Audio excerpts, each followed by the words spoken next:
Hello guys, कैसे हैं आप सब। आई होप सब लोग अच्छे हैं। तो आज के इस वीडियो में हम पढ़ने वाले हैं जो हमारा भारतीय संविधान है, उसमें जो भाग अलग अलग पार्ट दिए हुए हैं। कुल टोटल कितने भाग हैं? 22 भाग हैं। तो इन सारे पार्ट्स को हम पढ़ेंगे, ठीक है। क्योंकि आपसे क्वेश्चन इस तरीके से बनता है, जैसे मान लो कोई आपको जिस भाग में भी, जैसे मान लो फॉर एग्जाम्पल दे दिया है DPSP, तो ऐसे भी क्वेश्चन पूछा जाता है कि जो DPSP वो भारत के संविधान में कौन से भाग में है। ठीक, जैसे मान लो आपसे पूछा जाए केंद्र राज्य संबंध कौन से भाग में है, इलेक्शन जो होते हैं, जो पंचायती सिस्टम है वो कौन से भाग में है, या फिर पूछा जाता है इलेक्शन कमीशन किस भाग में आता है। ऐसे क्वेश्चन आपसे पूछे जाते हैं और ये ट्रेंड रहा है, अभी भी ऐसे क्वेश्चन बनते हैं। थोड़ा सा उनका लैंग्वेज चेंज होता है लेकिन क्वेश्चन बनते हैं, ठीक है। तो सारे पार्ट्स को हम कवर कर लेते हैं जल्दी जल्दी से, और वीडियो पसंद आती है तो ज़रूर से शेयर करिएगा, ओके। देखो, सबसे पहला जो पार्ट है वो क्या बताता है, भाग एक। भाग एक में क्या दे रखा है, भारत जो है, मतलब भारत या फिर दैट इज इंडिया। इंडिया और भारत दोनों शब्द यहाँ पर मेंशन है। तो बोला गया भारत जो कि क्या है, राज्यों का एक संघ है। मतलब क्या है कि जो भारत है, भारत में कितने राज्य हैं? अभी प्रेजेंट में 28 राज्य हैं। और कितने केंद्र शासित प्रदेश हैं? 8 केंद्र शासित प्रदेश हैं। तो ये क्या है, जो भारत है, भारत जितने भी राज्य हैं उनका एक संघ है। जैसे कि अमेरिका में क्या होता है, वहाँ पे जो जैसे कि USA में क्या सिस्टम है, वहाँ पर जितने भी अलग अलग जो है उसमें टोटल 50 देशों को मिलाकर एक जो USA है वो बना है। लेकिन वहाँ पर राज्यों के पास एक स्वतंत्रता होती है कि वो चाहे तो वहाँ से उनसे जो है अलग होकर एक नया देश बन सकते हैं। या फिर जैसे मान लो कोई व्यक्ति है, वहाँ के एक राज्य का एक नागरिक है वो, ठीक है, लेकिन उसके पास 2 नागरिकता होती है। एक तो उस राज्य का नागरिक है, दूसरा वो USA का नागरिक है। लेकिन हमारे भारत में ये सिस्टम नहीं है। इसका मतलब ये है कि जो भारत के हिस्से हैं वो भारत का ही है। भारत में जो एक बार शामिल हो जाता है वो दोबारा अलग हो नहीं सकता, ठीक है। देखो, अब ये हो गया, पहले भाग में ये सब बातें होती हैं। दूसरा भाग क्या बताता है, नागरिकता बताता है, ठीक है। नागरिकता में जो आर्टिकल है वो कहाँ से कहाँ तक है, 5 से लेकर 11 तक है, ठीक। अब जो हमारे भारत में जो नागरिकता है वो क्या है, सिंगल है, सिंगल सिटीजनशिप, जिसको हम बोलते हैं एकल नागरिकता, ठीक है। अब उसके बाद क्या है, भाग 3। भाग 3 में क्या आता है, मौलिक अधिकार आता है, ओके। टोटल कितने मौलिक अधिकार है, 6 मौलिक अधिकार। भाग 4। भाग 4 में क्या आता है, DPSP आता है। यहाँ पर जो आर्टिकल है वो कहाँ से कहाँ तक है, 36 से लेकर 51 तक आर्टिकल है, जो कि इसमें है, भाग 4 में है, ठीक है। अब DPSP में ही कुछ आर्टिकल्स हैं जो पूछे जाते हैं, जैसे कि आर्टिकल 44 है, आर्टिकल 40 है, और आर्टिकल के 51, आर्टिकल 48, ये सब आर्टिकल आपसे पूछे जाते हैं DPSP के, ठीक है। वो बात हम बात करेंगे, जो इम्पोर्टेंट आर्टिकल के क्लास लेंगे जिसमें हम सारे आर्टिकल आपको बता देंगे, ठीक है। लेकिन अभी यहाँ समझो कि जो DPSP है वो कहाँ से लिया गया है, तो ये लिया गया है कहाँ से, आयरलैंड से, ठीक है। अगर आपसे पूछा जाए कि आयरलैंड ने जो ये DPSP का कॉन्सेप्ट है वो कहाँ से लिया था, तो स्पेन से लिया था, ठीक है। इतना बातें आपको ध्यान रखनी है, क्योंकि DPSP कहाँ से लिया गया ये आपसे क्वेश्चन पूछा जाता है, इसलिए मैंने आपको यहाँ पर मेंशन कर दिया है। अब देखो, DPSP ही वो है जिसमें ये बताया जाता है कि जो राज्य होते हैं वो कानून ऐसे ही बनाए ताकि किसी भी नागरिक का जो मौलिक अधिकार है वो वायलेट ना हो। यही सिद्धांत बताता है DPSP। और ये क्वेश्चन आपसे पूछा गया था कि ऐसा कौन सा भाग है जिसके बारे में ये लिखा हुआ है कि जिसमें मतलब ये बताया जाता है कि जो राज्य है ऐसे कानून बनाए ताकि किसी भी नागरिक का जो मौलिक अधिकार है वो खत्म या फिर उसके ऊपर कोई प्रभाव ना पड़े, ठीक है। तो ये बताता है कौन, DPSP, ठीक। अब उसके बाद क्या है, भाग 5, जिसमें बताया गया क्या, केंद्र सरकार के बारे में, जिसमें प्रेसिडेंट, PM ये सब के बारे में हमें देखने को मिलता है, जो अटॉर्नी जनरल होते हैं ये सब, ठीक है। भाग 6 में क्या है, राज्य सरकार है। भाग 8 जो है वो क्या बताता है, UTs मतलब यूनियन टेरिटरी, यानी कि केंद्र शासित प्रदेश, केंद्र शासित प्रदेश, ठीक है। क्या बताता है, केंद्र शासित प्रदेश, भाग 8। भाग 9 क्या बताता है, पंचायत बताता है। भाग 9A क्या बताता है, नगर पालिका बताता है। और भाग 9B क्या बताता है, कोऑपरेटिव सोसाइटीज, ठीक है। यहाँ पर एक मैंने चीज यहाँ पर मेंशन नहीं किया, यहाँ पे लिख लो भाग 4A। जो भाग 4A है वो क्या बताता है, फंडामेंटल ड्यूटीज बताता है, ठीक है। इसमें जो आर्टिकल है वो क्या है, 51A। इसके लिए आर्टिकल ये है, इसको ध्यान रखिएगा, ये पूछा जाता है।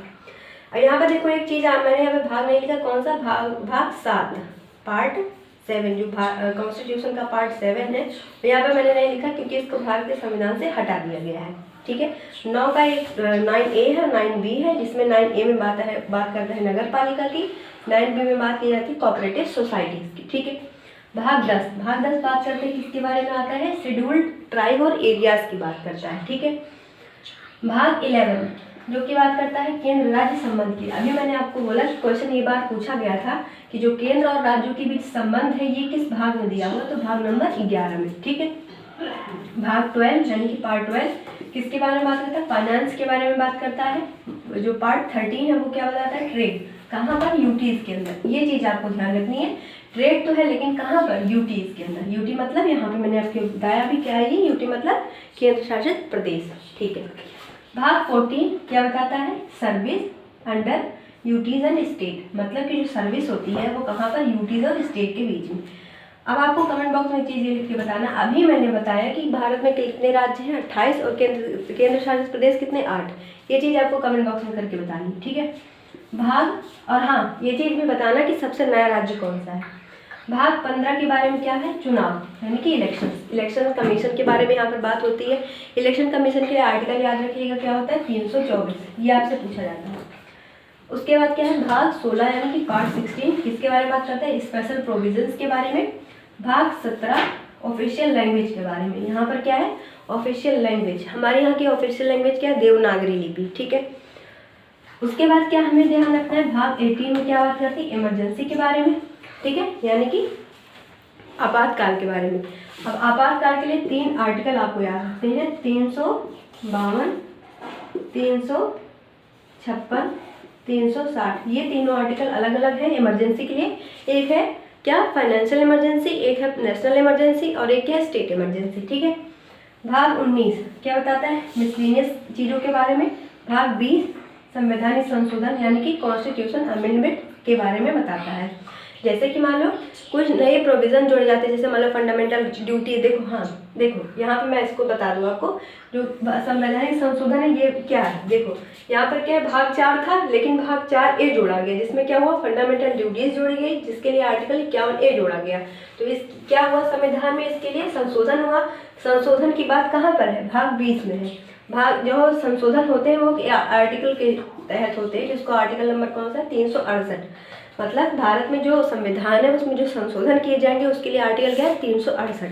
अभी मैंने आपको बताया संशोधन मतलब ये होता है, देखो कोई चीज़, नई चीज़ जोड़ना। जैसे हमारे संविधान में कोई चीज़ है लेकिन हमको वो ठीक लगा कि हाँ ये नागरिकों के लिए थोड़ा सा इम्पोर्टेंट है, तो हमने उसको जोड़ दिया। जोड़ने का मतलब यही होता है संशोधन, ठीक है। यहाँ पर मैंने आपको बताया भाग 4 था तो 4A जोड़ा गया। यहाँ पर देखो भाग 9 था तो 9A 9B जोड़ा गया, ठीक है ऐसे। अब क्या है, भाग 21 जिसमें क्या बात करती है, स्पेशल प्रोविजन। भाग 22 हटा दिया गया, इसलिए मैंने यहाँ पे इसको लिखा नहीं है, ठीक है। 10, 11, 12, 13, 14, 15, 16, 17, 18, 19, 20, 21, 22 हटा दिया गया है। 1, 2, 3, 4, 5, 6, 7 हटा दिया गया है, 8, 9, 10 यहाँ पे, ठीक है। तो ये सारे पार्ट्स जो है संविधान के हैं, सारे इसको याद रखिएगा आप लोग। क्वेश्चन सीधे यही ऐसे ही क्वेश्चन मैंने आपको बताया कैसे बनता है। देखो जैसे मान लो क्वेश्चन बन गया केंद्र राज्य संबंध, बताओ कौन से भाग में है, तो भाग 11 में है। फाइनेंस कमीशन या फिर चुनाव की अगर बात की जाती है, इलेक्शन कमीशन भाग 15 में है। भाग 20 ये पूछा जाता है, ये वाला, ठीक है। इसमें क्या है, कॉन्स्टिट्यूशन अमेंडमेंट एक्ट, जो आर्टिकल है 368, ठीक है। यहाँ पर मैं इसको लिख दे रही हूँ आपको ताकि आसान हो जाए, 368, ठीक है। भाग 1 जो भारत है वो राज्यों का क्या है, संघ है। भाग 2 नागरिकता के बारे में। भाग 3 मौलिक अधिकार। मौलिक अधिकार के लिए जो आर्टिकल होते हैं वो कहाँ से कहाँ तक है, 12 से 35, ठीक है। इतना सारा चीज़ आपको याद रखना है, ठीक है। यहाँ पर एक चीज़ होती है, देखो यहाँ पे जो क्या बोलते हैं, इसमें मौलिक अधिकार में एक आर्टिकल होता है, आर्टिकल 32। ये जो आर्टिकल होता है 32, ये क्या होता है, इसके तहत जो हाई कोर्ट होता है वो रिट जारी करता है, ठीक है। और हाँ, सुप्रीम कोर्ट कहाँ पे आएगा, केंद्र सरकार में आएगा भाग 5 में, लेकिन अगर हाई कोर्ट करें तो भाग 6 में आएगा, राज्य सरकार में, ठीक है।